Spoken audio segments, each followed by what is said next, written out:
learn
like this one of mine, and then you try to blow air on it. To blow air on it in this manner, you'll realize that it vibrates. When you blow air like that, it vibrates. That vibration is actually what we are going to look at here, and that's what we are saying, that when vibration takes place in an object, then sound is produced. You can hear me produce sound, meaning my voice box here vibrates, and when it vibrates, sound is being produced. You realize when a phone is put in a vibration mode, when it vibrates, you feel the sound. That's the sound being produced when a phone is placed on the table. You always hear the vibration sound. It's a sound bomb being produced because of the vibration. When it shakes vigorously, it produces a sound. So that sound is produced because of the vibration caused by the phone. So we have types of sounds.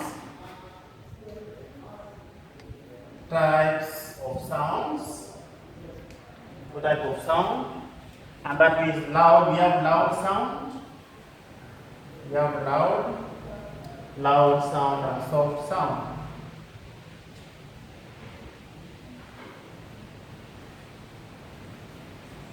So we have only two types of sound: soft sound and loud sound. So loud sound is probably introduced by big vibrations, while soft sound is produced by small vibration. So loud sound is produced by big vibrations, and then this one is produced by small vibrations. So what do you mean by this issue of small vibration? A loud or soft sound is the loudness. Let's write this first. The loudness or softness of sound is called volume. A number of times watch TV at home, then because father wants to talk to the phone to somebody, he requests that the volume of the TV to be reduced.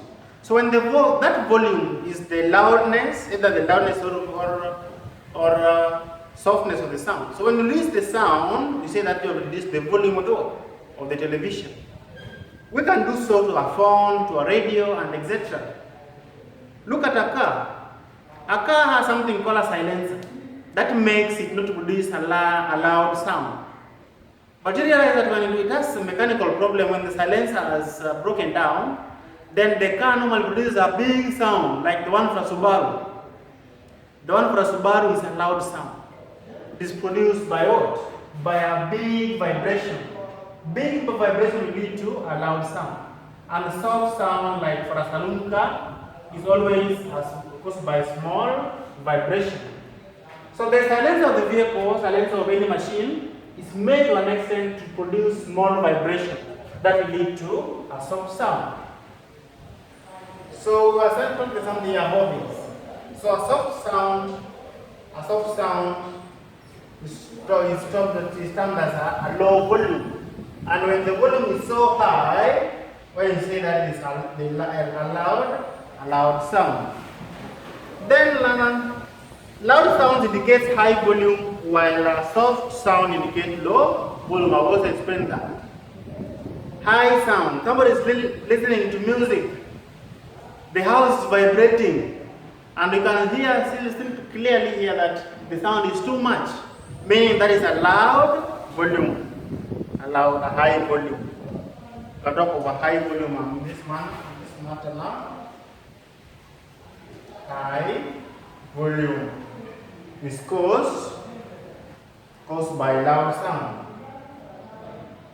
It's caused by loud sound, and vice versa, and the opposite also takes place. Soft sound is now produced by low volume. So there are certain activities there that you can try at home. The first one, you're going to use a block of wood, learner. Mark these things down. We're going to use a block of wood, a roller, and even a block of wood. You can use a roller. You can use your chair at home. And then drop a wood from the low level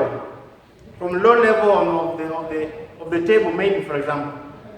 Put it on the lower level. Some of you have tables that have two layers like this. There's another part down here. Yeah, that is a very good one we're going to use at home. So we have the top part that is here. And then we have another layer down here. So we have two layers. So you put a roller up there, and then you put something else like a block of wood down somewhere here. And then try to drop this one. Drop it to come to the ground. This is the ground. Point B is the ground. Point A, point C. So drop this block of wood from A to the ground, and you feel how the sound being produced there. Then drop another one from point C to point B and feel the type of vibration coming out. Now you'll realize that when you drop this object from point A to B, it will produce a soft sound, meaning the distance also will determine the type of sound or vibration that will be caused. So when you come from here to here, the sound will be soft. But when you come from here to here, the sound will be loud. We have experienced a large vibration here as compared to this part. So this one tells us that the distance that something drops from will determine the type of sound that will be heard from that particular place. So from a low level, we expect from a low level produces a soft sound because there are few small vibrations. But the one dropping from a higher level produces loud sound because the vibrations are many and big. That is always what normally happens. When in a building site, when a stone drops from the top or maybe the third floor, for example, they produce a loud sound that people will have to rush out to see what is happening. But when something is just dropped from maybe the window of the ground floor, the ground, nobody in the site there will even hear that something has dropped. But when something drops from far away, it produces a bang, a loud sound that will make people to start wondering what is happening. Then another thing that you are going to do, you are going to hit the top of your table with your hands gently, and then hit it hard. Hit it gently. When you hit it gently, Lana, you can hear. When you hit it gently. But when you hit it hard, Lana, it produces another different sound altogether. Why? When you hit it slow, When the desk is hit gently, it produces soft sound. And when it is hit hard in that manner, this is a loud sound. So when the desk is hit gently, it produces soft sound because there are a few small vibrations. There are few small vibrations. But when it is hit hard, there are big vibrations. There are many big vibrations. Another one, you can be asked this question. This is now a question that we are going to use to learn as we wind up that part before we go to something else. We will be asked this question that one pupil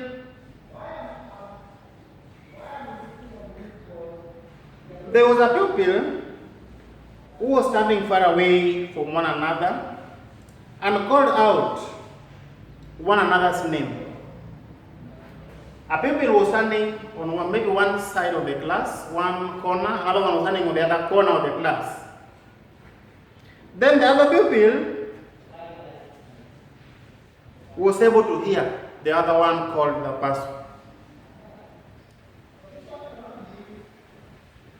The pupil tried to move closer, meaning from one corner of the class to the other corner. The other one tried to move closer, almost the half of the distance, and also tried to call the other person. So I've been asked, what do you think happened when the pupil called the other one from that far place? And what happened when he moved closer, almost the middle of the distance? What happened? So the answer is, when standing far away from the other, the first pupil has to shout. Correct? You have to shout for the other person to hear you. You realize that from one goalpost to the other, maybe you are a goalkeeper in the other goalpost, and another person is a goalkeeper on the other side. So when somebody calls your name, you are likely not to hear. And if you have to hear, that person has to make his voice louder for you to get him. So Lana, you realize that when you move closer to one another, you'll have to hear one another. You don't need to shout when you move closer, calling one another. That is what we are observing there. So when the first pupil shouted, the sound produces loud. When the distance is large, you have to sound louder for the person to hear you. But when the distance is narrowed, then you are able to hear somebody clearly. So we note that loud sound travels faster than soft sound. That is what we are learning in that particular, those very many things we have discussed. Loud sound travels faster than soft sound. You'll get that. That when we shout, people will hear you. But when you make a low sound, people will not be able to hear you well. We go to the next thing, that is to amplify sound. Amplifying sound. Amplifying.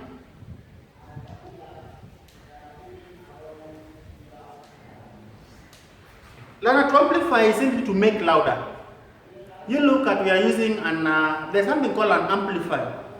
An amplifier is simply a machine that is able to be used by a microphone. We use a microphone together with it to make people, not to shout when talking. You can just talk, and then the amplifier will make it louder for people to be able to hear. We normally use one during assembly time. People call it the microphone. Yes, the microphone is used together with an amplifier to magnify, to make the sound to be louder. So to amplify sound means to make it louder. Simple as that.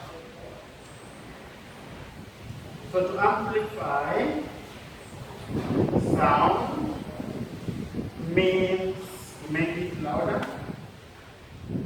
To make it louder. Just to make it louder. To to amplify. I wrote it wrongly.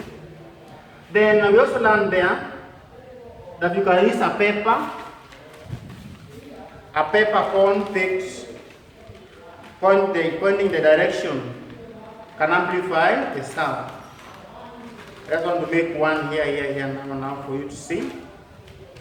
When we make a paper like this, a paper cone like this, you can just make an experiment directly. When I say learner, when I say learner, you can simply hear that when I say learner and I say learner, when I put this paper cone on my mouth here, it has already magnified, it has already amplified the sound. So, number one, we can do that by use of Roman 1, by use of a paper cone. That is number one. A paper cone, the one I've just made. Number two, we can also use a trumpet.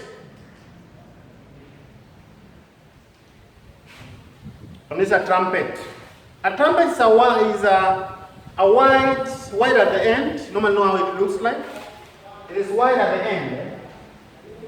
It has such a, it's wide at the end. This one are places to, something like that. I don't know how to draw it well. But it's wide at the end, this part, to magnify, just like a paper cone. It is wide at the end. The shape of the end of a trumpet makes it to produce loud sound the way it is there. Then we have animals such as dogs, rabbits, and cats have cupped ears. They have cupped ears.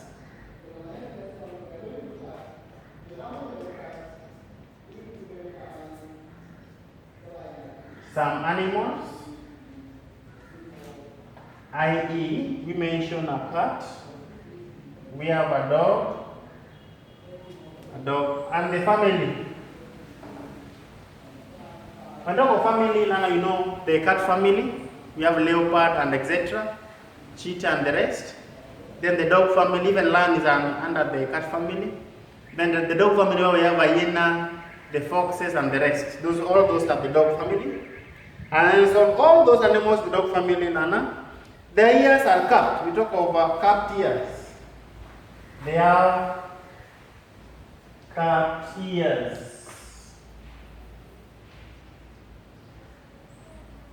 They have cupped ears. The word cup is double P. They have cupped ears. The word cup is wide. Their ears are wide, the way for a dog look like. And that they are able to hear very soft sounds coming from their enemies. So that is to be able to hear the soft sound. What is the meaning of the cupped ear of the dog?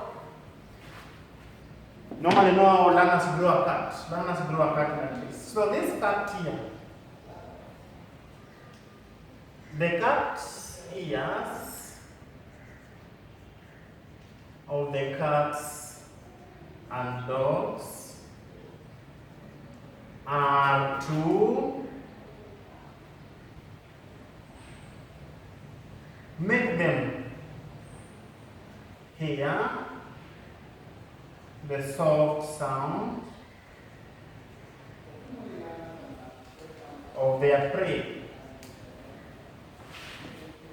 Any enemy or their prey, they know they are hunters. So when they want to hunt maybe a hare that is, or an antelope grazing far away, they will always hear the sound.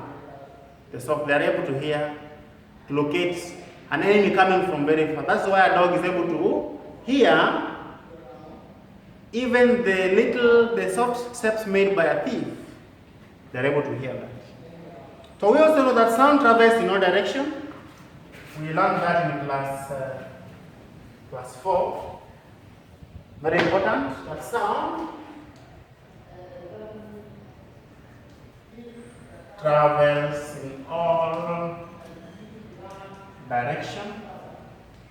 That is normally done like a bell is rung in front of class 8. And the whole school, and even in the church, you are able to hear that bell. Why? because the sound travels in all directions. Then we also have the sound does not travel through a vacuum. A vacuum is an empty place. Sound does not travel in a vacuum. And a vacuum is an empty place. A vacuum is simply an empty space. Then again, a reflected sound is called an echo.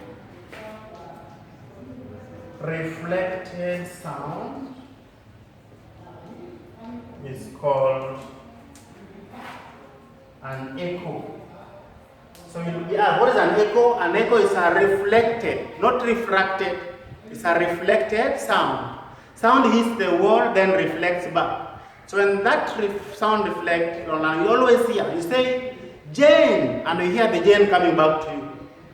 You say Jane, and you also hear Jane in another place, meaning that is a reflected sound that you just produced. So now, before we end our lesson, we are going to go directly to something very important, something very, very, very important, and that is going to be on the issue of pollution from sound, pollution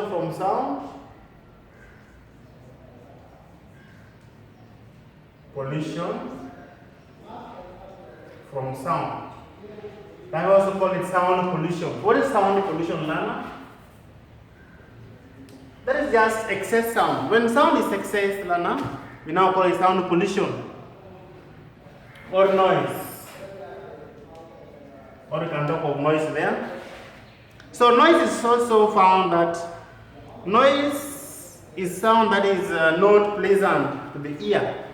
That's what's called noise. Noise is unpleasant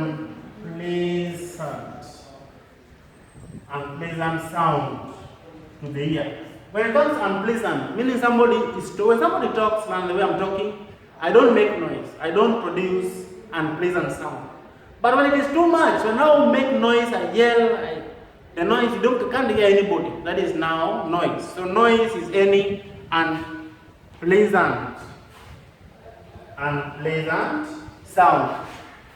So we have some of the places where sound pollution is experienced, where we have excess noise. So number one is normally a quarry. Any quarry place, a quarry, where quarrying is done, where any mining of any sort of things are being done. Meaning there are tractors there that make a lot of noise. Big tractors, bulldozers that make a lot of noise. Where a road is being built, there is noise because we have heavy machines. In any industry, at the airport where aeroplanes take off and land, there is noise there. Factories, discos and clubs where we have big and huge speakers, we have noise there. Busy roads where we have huge traffic, we have noise there. We also have stadiums where people are watching live matches. Normally hear how they shout when Arsenal scores Chelsea. We also have marketplaces where people are talking anyhow. We also experience noise in those places. Then we have some of the times when sound pollution is experienced. During thunderstorm, we normally hear thunderstorm. People normally fear and they go to sleep. When a person is screaming, we also have noise. When a vehicle is hooting, and when aeroplanes fly at a low height, we also have noise. Then what are the effects? The effects of sound pollution. We have now the effects of noise, that sound pollution, so-called noise. So effects of noise, number one, it will bring headache all the time. When the noise is too much, you start having headache. And then again, it causes poor concentration when studying. When people are making noise in class, you realize that if you are not among them, you will always feel that you are not part of that group. You can't study because you are being disrupted. And again, it damages our eardrum. Like those who are moving or operating the big machines like the bulldozers, you'll realize that they use something called the ear plugs or the ear muffs or the ear defenders. They put them on like earphones, like big headphones, to protect the ears from getting damaged. So when you operate such machines without those protective gears, you realize that your eardrum may get damaged. So it causes damage of the eardrum or even deafness. There is loss of sleep. You can't sleep when big speakers are producing large sound or huge sound next to where you are sleeping. You can't sleep. So there's loss of sleep. It greatly affects patients in hospital. That may cause anger and irritation. That is very important. When there's noise, you become angry and irritated. And again, it affects the laying of eggs in chicken and the producing of milk in cows. Cows and chicken, for them to produce whatever they produce, for the cows to produce milk and for the hens to produce eggs. You realize that they need a peaceful environment where there is no noise. So to end our lesson, learner, to protect our ears from damaging, we can put on. I just mentioned that some time back. We can put on an earplug. Put on an earplug. Earplugs. Oh, some people call it ear muffs. Or other people call it ear defenders. This ones defend our ears. They prevent. Put on here all this to prevent the damage of ears. Prevent the damage of our ears. Mostly those who are operating big machines. I've just mentioned somebody moving big machine like a bulldozer, because of the noise, you have to put on the earplugs to prevent you from ear damage. Or even those who operate the machines in the factories, sugar industry, for example, they need earplugs to make their ears not to be damaged. So, Lana, until next time, I want to wish you well. In our next lesson, we are going to look at heat. Another heat, Lana, we are going to look at majorly the issue of conduction, the issue of radiation, the issue of convection, and the rest. What happens when an iron bar is heated? Which type of heat passes through it? So until next time, Lana, remain safe and always study hard because time is moving. Thank you.